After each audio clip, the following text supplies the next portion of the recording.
acerca de el heredero como un sujeto del derecho hereditario. El heredero es una figura, un sujeto muy importante que generalmente en cualquier tipo de sucesión aparece, ¿verdad? O siempre va a haber un heredero, ya sea testamentario o intestamentario.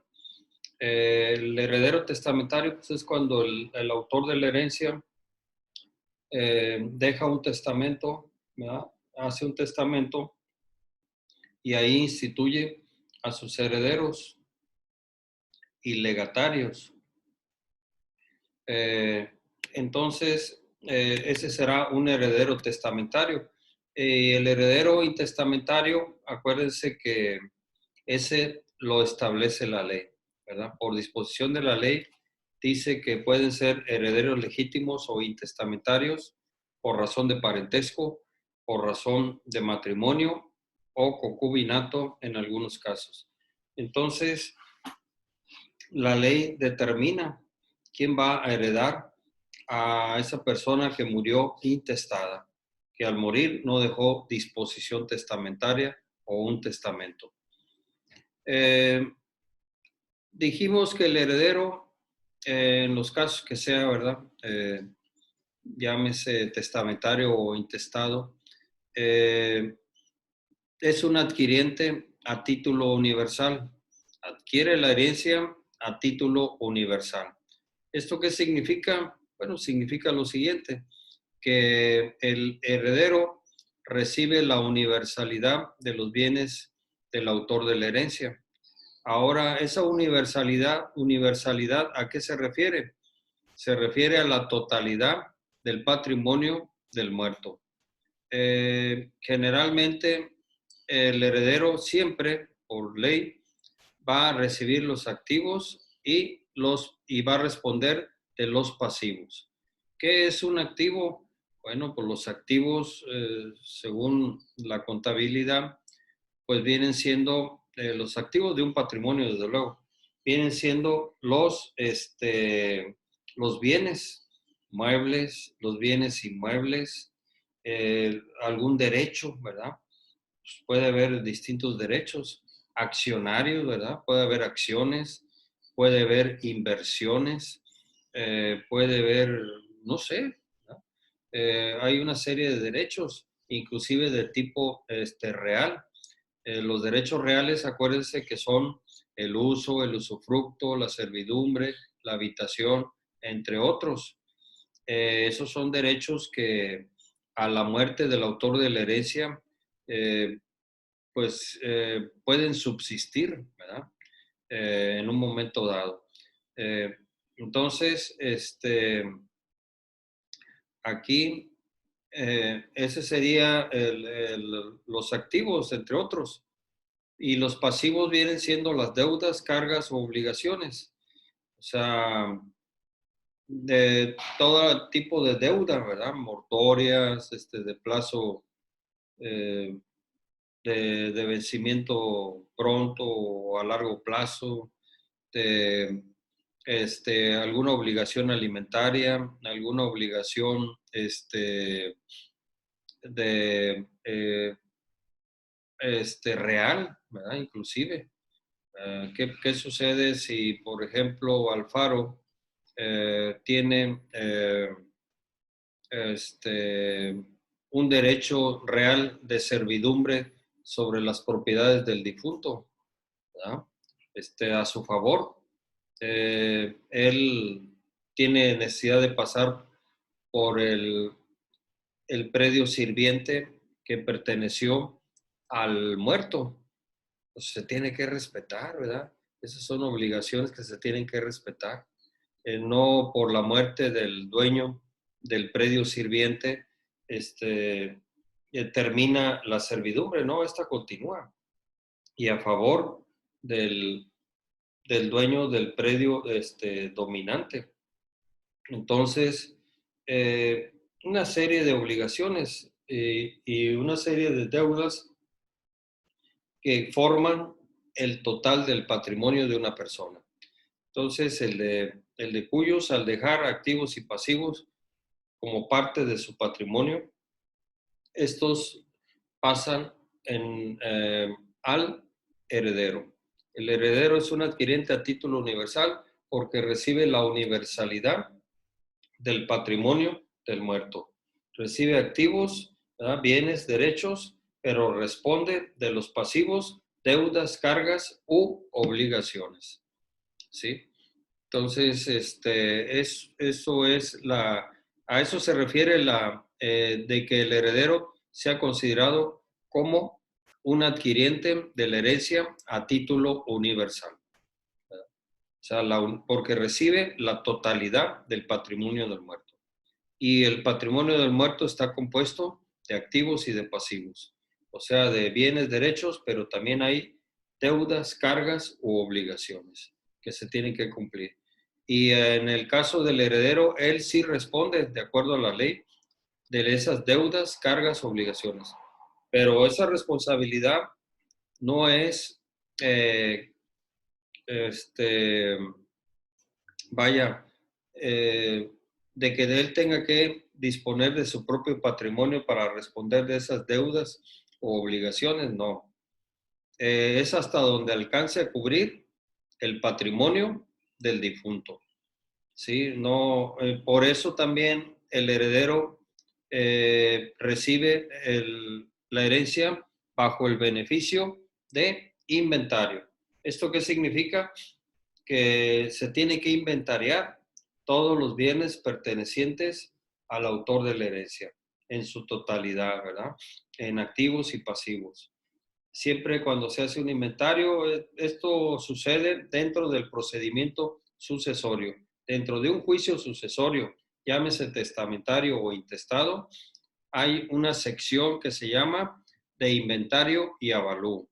En esa sección se tiene que inventariar todos los bienes de la herencia. ¿Qué es inventariar los bienes de la herencia? Es pormenorizar o detallar los mismos, ¿verdad? ¿Qué dejó el muerto? Al final de cuentas, no, pues dejó un carro. Bueno, pues hay que poner el carro, las características del carro y exhibir la factura. ¿Qué dejó el muerto? Pues una casa.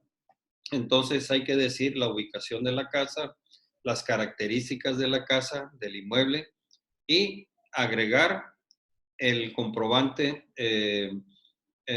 idóneo para demostrar la propiedad del inmueble a favor del difunto, ¿sí? Y así sucesivamente. Oye, es que tenía una avioneta, pues bueno, ¿dónde está la factura? Tenía una motocicleta, pues ¿dónde está la factura? Y poner, eso es inventariar. Hacer un inventario es hacer una relación de todos los bienes, muebles, inmuebles y deudas que dejó el difunto, ¿verdad? Bienes muebles, una motocicleta, un carro, una camioneta, un camión, un tráiler, un tractor, una trilladora, una avioneta, ¿verdad? Y se tiene que detallar todos los muebles, incluyendo el menaje de la casa, ¿verdad? Los muebles de la casa, esos también entran, ¿verdad? Dejó un comedor, dejó una sala, dejó una cocina, dejó recámara, en fin, ¿verdad? Todo eso se tiene que inventariar porque es parte del patrimonio del de cuyos, ¿sí? Y se le va a dar un valor, ¿no? La casa vale 400,000 pesos, según el avalúo catastral, ¿verdad? O el avalúo hecho por un perito. El carro, el vehículo es modelo 1990, pues vale 10,000 pesos, ¿verdad? Un ejemplo. El camión es modelo 2010, pues vale 100,000 pesos y así sucesivamente. O sea, todos los bienes que se relacionan hay que darles un valor, ¿verdad? Su valor comercial, su valor real, ¿verdad? Y justificarlo con el dictamen de algún perito o con perito evaluador o este o con algún avalúo hecho por alguna autoridad. Entonces, esto siempre se va a recibir así. Las herencias se reciben bajo el beneficio de inventario. Y ese es un beneficio que tiene el heredero. ¿Para qué? ¿Para qué sirve recibir la herencia bajo el beneficio de inventario? Para que el heredero únicamente responda de las deudas hasta donde alcance a cubrir el capital del difunto, ¿sí? Y no se confunda con su patrimonio personal. A lo mejor el hijo del difunto tiene más dinero que el difunto, ¿verdad? Y no por eso el acreedor le va a decir, oye, págame tú. No se alcanza con la herencia, pero tú eres hijo de él y tú tienes la obligación de pagarme. No. Puede existir una obligación moral, ¿verdad? De decir, bueno, las deudas de mi padre yo las cubro. Él no alcanzó a pagar con los bienes que dejó, pero eso no importa, yo respondo. Habrá gente que así lo diga, pero ese sería un compromiso o una obligación moral, ¿verdad? De parte del heredero. Pero legalmente no se puede exigir a un heredero que con su patrimonio personal cubra las deudas que dejó el autor de la herencia o el muerto, ¿sí? La única obligación que tiene el heredero es el de responder de esas deudas hasta donde alcance a cubrir la herencia, nada más. Si vamos a pensar que el capital, ¿verdad? O el valor de los bienes dejados en la herencia ascienden a 1 millón de pesos, pero él dejó deudas por 2 millones de pesos, pues entonces el otro millón, pues ni modo, ¿verdad? Ya no se va a poder pagar a los acreedores y no se va a hacer extensiva esta obligación a los demás herederos. Esto no es posible, jurídicamente hablando, solamente que sea una cuestión moral que nazca o que salga de los herederos y que digan, bueno, vamos a pagar las deudas que dejó mi papá y punto, ¿verdad? Pudiera ser, y eso se ve en la realidad, en algunos casos, no en todos, pero no como una obligación jurídica, sino una obligación moral.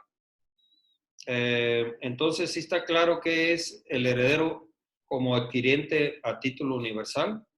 El heredero como adquiriente a título universal significa que recibe la totalidad del patrimonio del muerto.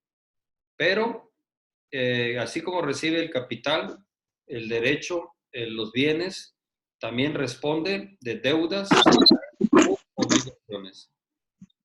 ¿Sí? Y la herencia siempre se recibirá por el heredero bajo el beneficio de inventario. Pues sí. ¿Esto qué significa? Significa que se tienen que inventariar los bienes para separar el patrimonio del muerto, o sea, de la herencia, con el patrimonio personal del heredero. Que no haya esa confusión, ¿verdad? Eso lo deben de saber los acreedores para efectos de que se les cubra sus deudas únicamente hasta donde alcance a el patrimonio del difunto. Estos son temas que ya les decía yo, van a venir forzosamente el día del examen. Son preguntas obligadas, ¿verdad? ¿Por qué el heredero se considera un adquiriente a título universal? ¿Por qué el heredero recibe la herencia bajo el beneficio de inventario? ¿Qué significa esto? Ustedes lo van a contestar muy fácil. Van a decir, es un adquiriente a título universal. ¿Por qué? Pues porque adquiere la totalidad del patrimonio del muerto. Y el patrimonio se compone de activos y pasivos. Así como recibe activos, bienes y derechos, también responde de los pasivos, deudas, cargas o obligaciones, hasta donde alcance cubrir la herencia. Y el beneficio de inventario es que se tiene que inventariar los bienes que pertenecieron al muerto. ¿Para qué? Para en caso de deudas, pues de ahí pagarle. Pero nunca se pagará con el patrimonio personal de cada heredero. Eso es aparte. El que se echó la droga fue el muerto, no los herederos. Entonces, el muerto va a responder únicamente con los bienes que dejó a su muerte o el dinero efectivo que haya dejado, ¿verdad? Entonces, ¿sí está claro este tema? Si tienen alguna duda, con confianza, díganme, porque esto es muy importante que lo sepan. Ustedes como estudiantes de Derecho, como futuros abogados, es necesario que tengan una idea, ¿verdad?, de quién es el heredero. Es un adquiriente a título universal y que recibe la herencia siempre bajo el beneficio de inventario. ¿Por qué? Porque hay lugares en el mundo, ¿verdad?, en otras partes del mundo, donde, otros países donde las deudas no se reciben bajo el beneficio de inventario. Digo, perdón, la herencia no se recibe bajo el beneficio de inventario. La herencia se recibe eh, sin separación de patrimonios. O sea, el heredero paga a los acreedores, a los que les quedó a deber el muerto, con la herencia, y si no alcanza, tiene que pagar con su patrimonio personal, ¿verdad? En otros lugares, aquí en México no es así. En México se protege el patrimonio del heredero, ¿verdad? ¿Quién se echó la deuda? ¿Quién contrajo el compromiso? ¿Quién tiene la obligación de pagar? Pues el muerto. Como ya falleció, pues con su patrimonio se paga nada más, pero no se extiende esa responsabilidad o esa obligación a los herederos. Ellos no pueden responder con su patrimonio personal, excepto que sea una cuestión moral, ¿verdad?, que nazca de ellos, que digan, bueno, pues era mi padre y pues quedó a deber, no alcanza con la herencia, nosotros de nuestro dinero vamos a poner para pagar. Eso ya es una cuestión moral, pero no es una obligación jurídica. ¿Sí está claro? Alfaro, ¿no tienes duda? No, profe, ninguna. Estoy bien. Ninguna. Muy bien. Entonces pasamos al siguiente tema, que es el modo y forma en la institución de herederos.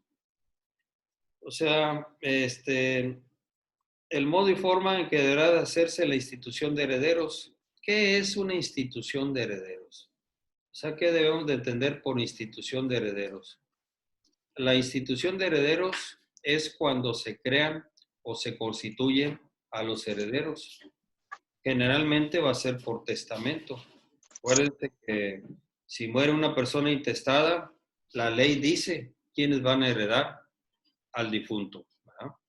Pero en el caso, fíjense bien, en el caso de un testamento, pues ahí sí, el testador libremente dice, yo dejo como heredero a Alfaro, dejo como heredero a Isaí, dejo como heredero a Janet. Bueno, pues es válido, ¿verdad? Es válido, ¿no? No le veo yo el inconveniente. Para eso son las disposiciones testamentarias. Eso se llama institución de herederos, ¿verdad? Dejar a una persona como heredero en un testamento. Es la institución de herederos o legatarios en su caso, ¿verdad? A través de un testamento se pueden dejar herederos y legatarios. Y eso se llama institución de herederos. ¿Cómo se debe de hacer? ¿Cuál es el modo y la forma como debe de realizarse esa institución de herederos en un testamento? Pues hay que acudir ante un notario generalmente, ¿verdad? Vamos con el notario público, debe ser personalísimo. ¿Qué es un testamento? Es un acto jurídico, fíjense bien, un acto jurídico. ¿Y qué es un acto jurídico? Según la definición que tenemos nosotros, es eh, la manifestación de la voluntad para crear o transmitir, modificar o extinguir derechos y obligaciones. ¿Sí? Entonces aquí, si es un acto jurídico, el testamento que hace el testador es un acto jurídico unilateral, porque los actos jurídicos pueden ser unilaterales cuando una sola persona se obliga, nada más, y pueden ser bilaterales cuando dos o más personas se obligan, o multilaterales cuando son muchas personas, ¿verdad? Entonces, pero en este caso estamos hablando de un acto jurídico unilateral, ¿verdad? Porque es únicamente comparece el testador ante el notario, ¿verdad? Y ahí instituye herederos. ¿verdad? Ahí deja como herederos libremente a quien quiera. Es personalísimo porque el testamento es un acto jurídico unilateral, porque únicamente lo hace el testador, ¿verdad? Se obliga nada más él, no los demás, porque nadie está obligado a recibir una herencia. A mí si, bueno, a ustedes, si sus padres les dejan, los instituyen como herederos en un testamento y les dejan una herencia, pero les ponen una condición: oye, hijo, te dejo la casa, pero con la condición de que pagues la hipoteca. Ah, sí, ¿y cuánto es la hipoteca? Ah, pues ya revisan, van al banco. Oye, la casa vale $1,000,000, pero la hipoteca son 5 millones. Pues obviamente que no me conviene. Nadie está obligado a recibir una herencia o un legado, ¿sí? Nadie. Entonces, por eso es un acto unilateral. Únicamente se obliga el testador. ¿A qué? Pues a dejarte como heredero y a la vez a dejarte una porción hereditaria, a dejarte bienes, ¿verdad? Parte de su capital, parte de su patrimonio, para que tú dispongas para después de su muerte, ¿verdad? Con sus frutos, obviamente. Hay bienes que producen frutos. ¿Qué es un fruto? Los frutos pueden ser civiles o pueden ser naturales, ¿verdad? Un fruto civil, ¿qué puede ser? Pues bueno, un fruto civil puede ser eh, las rentas, ¿verdad? De una casa, de un edificio, de un local, ¿verdad? Esos son frutos civiles. Los frutos naturales, pues obviamente que son los que produce la naturaleza. ¿Cuáles son? Pues naranjas, peras, manzanas, la caña inclusive, ¿verdad? Etcétera.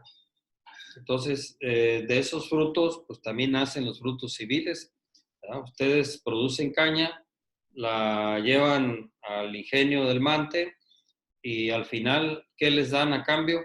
Pues frutos civiles, ¿verdad? Que son el dinero, ¿verdad? Las ganancias, las utilidades, los alcances, ¿verdad? Que obtienes por motivo como introductor de caña o cuando abasteces al ingenio del Mante. ¿Sí me explico? Entonces, es un acto jurídico unilateral, personalísimo, porque tiene que ir personalmente el testador al notario para hacer un testamento, para instituir herederos, personalmente. ¿Esto qué significa? Que no puede ser por conducto de representante legal o apoderado legal, ¿sí? Oye, tú eres mi apoderado, yo te di poder amplio para pleitos y cobranzas y actos de administración y dominio. Ve con el notario, yo no puedo ir. No, tal grado que muchas veces cuando se está uno muriendo, el notario va a la cama donde estamos malos y ahí le tenemos que expresar nuestra última voluntad, ¿verdad? Al hacer un testamento. Es personalísimo. Entonces es un acto jurídico unilateral, personalísimo, revocable. Yo puedo cambiar el testamento cuantas veces quiera mientras esté vivo, ¿verdad? Si yo soy el testador. El testador puede modificar o puede cambiar su testamento mientras viva, ¿sí? Puede decir, hoy le dejo un testamento a Daniela, mañana se lo dejo a Dulce, pasado se lo dejo a Luis, y así lo podemos cambiar. Y al último, antes de morir, se lo dejó a Isaí. Entonces, puede revocarlo cuantas veces sea necesario o modificarlo, ¿verdad? Hay ocasiones en que no lo revoca totalmente, nomás lo cambia parcialmente. ¿Por qué? Pues es que a veces se mueren primero los herederos que el testador. Y nosotros vamos a hacer efectivo un testamento a la muerte del testador. No podemos hacerlo efectivo en vida o antes, ¿verdad? De que muera. No, hasta que muere. Entonces, ¿qué sucede? Hay ocasiones que mueren primero los herederos. Y si esto pasa, entonces esa parte va a quedar intestada. Entonces es necesario que el testador vaya y modifique el testamento, diga al notario: hoy vengo a modificar, instituí como heredero a Juan Pérez, pero él ya falleció, aquí está el acta de defunción, y quiero sacarlo, quiero quitarlo de ahí, y esa porción que le tocaba a Juan Pérez, se la quiero dejar ahora a María Rodríguez. ¿Sí me explico? Entonces, hay que cambiarlo porque si no, esa porción queda intestada, ¿eh? Con respecto a los demás herederos, será un juicio testamentario. Con respecto a esa porción de ese heredero que murió antes que el testador, queda intestada. Entonces hay que promover una doble sucesión. Hay que promover un juicio sucesorio intestamentario a bienes del difunto fulano de tal, con respecto nada más a esa porción. Y la otra será un juicio sucesorio testamentario, con relación a los demás herederos. Entonces, la institución de herederos se hace a través de un testamento, que es un acto jurídico unilateral, personalísimo, revocable y libre. Libre, ¿verdad? El testador tiene la libertad de decir a quién le deja sus bienes, ¿verdad? Únicamente los que sean de su propiedad. Puede libremente decidir a quién, a la beneficencia pública, a la beneficencia privada, al grupo de ciegos, al grupo de alcohólicos, a los más pobres de la ciudad, al faro que no es pariente de él, etc. ¿Sí? O sea, tiene esa libertad, con la única salvedad, con la única excepción que le pone la ley, que en los casos de que tenga una obligación de alimentos, debe señalar la misma y debe dejar establecido la forma como se va a seguir cubriendo esa pensión alimenticia. De no hacerlo, con respecto a esos acreedores, se torna inoficioso. Inclusive los representantes legales de ese menor o de ese incapaz o de la persona que estaba recibiendo esos alimentos, pues pueden demandar a la sucesión y reclamarle el pago de una pensión. Ahí sí, la ley hace esa limitación nada más. Fuera de ahí, tiene esa libertad. ¿Para qué? Para instituir herederos y legatarios y para establecer las porciones hereditarias que cada uno de ellos han de recibir, como herencias o como legados. ¿Sí? Entonces, ese es un testamento. Y para instituir herederos, ¿qué se requiere? Pues lo siguiente, ¿verdad? Que el heredero debe ser siempre instituido respecto a partes alícuotas del patrimonio hereditario. Hay que establecer que a Alfaro le dejo la mitad de mis bienes.